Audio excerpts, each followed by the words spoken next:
ప్రకృతి వ్యవసాయం రైతులకు మరింత చేరువవుతోంది. జీవ వనరుల ఉత్పత్తులు రైతుల వద్దకే వస్తున్నాయి.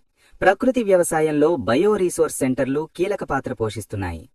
నంద్యాల జిల్లాలో గ్రామస్థాయిలోనే జాతీయ ప్రకృతి వ్యవసాయ మిషన్ ఆధ్వర్యంలో బయో రీసోర్స్ సెంటర్లు బీఆర్సీలు ఏర్పాటవడం రైతుల జీవితాల్లో సానుకూల మార్పునకు నాంది పలికింది. వ్యవసాయ రంగంలో పెట్టుబడులను తగ్గించడం, రైతుల ఆదాయాన్ని పెంచడం, ప్రజల ఆరోగ్యాన్ని కాపాడడం, వాతావరణానికి అనుకూలమైన వ్యవసాయ విధానాలను ప్రోత్సహించడం లక్ష్యంగా రాష్ట్ర, కేంద్ర ప్రభుత్వాలు అమలు చేస్తున్న ప్రకృతి వ్యవసాయాన్ని నంద్యాల జిల్లాలో విస్తరింపచేయడంలో ఈ బీఆర్సీలు కీలక పాత్ర పోషిస్తున్నాయి. జిల్లా, డివిజన్ స్థాయిల్లో శిక్షణ పొందిన బీఆర్సీ యజమానులు నూతన విధానాలను అవలంబిస్తూ ప్రకృతి వ్యవసాయ విస్తరణకు తోడ్పడుతున్నారు. రైతుల పొలాల వద్దకే నేరుగా వెళ్లి వారికి అవసరమైన జీవ ఉత్ప్రేరకాలు, వివిధ రకాల తెగుళ్ల నివారణకు ఉపయోగించే కషాయాలను అక్కడికక్కడే తయారు చేసి ఇస్తున్నారు. బీఆర్సీల నుండి నేరుగా పొలాలకు చేర్చడం ద్వారా రైతులకు సులభంగా అందుబాటులోకి తీసుకొస్తున్నారు. లింగాకర్షక బుట్టలు, పసుపు, తెలుపు పల్లాలు వంటి అవసరమైన సాధనాలను కూడా పొలాల్లో ఏర్పాటు చేయడంలో ముందుంటున్నారు.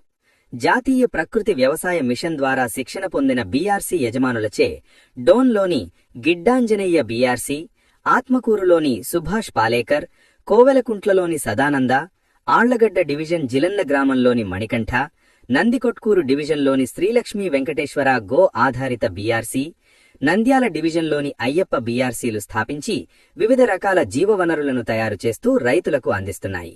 ఈ కేంద్రాలు గ్రామాల్లో ప్రకృతి వ్యవసాయానికి నూతన ఊపిరి పోస్తూ వేలాది మంది రైతులు లబ్ధి పొందేలా చేస్తున్నాయి. ఈ బీఆర్సీ కేంద్రాల పనితీరు మరియు పురోగతిని తెలుసుకునేందుకు జిల్లా కలెక్టర్ రాజకుమారి గనియా గారు మరియు పలువురు ఉన్నతాధికారులు బీఆర్సీలను ప్రత్యక్షంగా సందర్శించి అక్కడ జరుగుతున్న కార్యకలాపాలను పరిశీలించారు. వారి సందర్శన బీఆర్సీ నిర్వాహకులకు మరింత ఉత్సాహాన్నిచ్చింది. బీఆర్సీల స్థాపనకు అవసరమైన ఆర్థిక సహాయాన్ని అందించడంలో డీఆర్డీఏ వెలుగు విభాగం ముందుండి రుణాలను మంజూరు చేస్తూ బలంగా తోడ్పడుతోంది. ఈ మద్దతుతో గ్రామస్థాయిలోనే ప్రకృతి వ్యవసాయానికి అవసరమైన సేవలు రైతులకు అందుబాటులోకి వస్తున్నాయి. బీఆర్సీల ప్రత్యేకత ఏమిటంటే ఇవి కేవలం జీవ ఎరువులను మాత్రమే అందించకుండా పీఎండీఎస్ మరియు ఆర్డీఎస్ విత్తనాలతో పాటు దేశీవాళీ వరి రకాలు, ఆకుకూరలు, కూరగాయలు ఉత్పత్తులను కూడా ప్రజలకు అందిస్తున్నాయి. ఈ విధంగా బీఆర్సీలు రైతులకు లేదా ప్రజలకు ఒకేచోట అన్ని అవసరాలను అందించే సమగ్ర సేవా కేంద్రాలుగా నిలుస్తున్నాయి.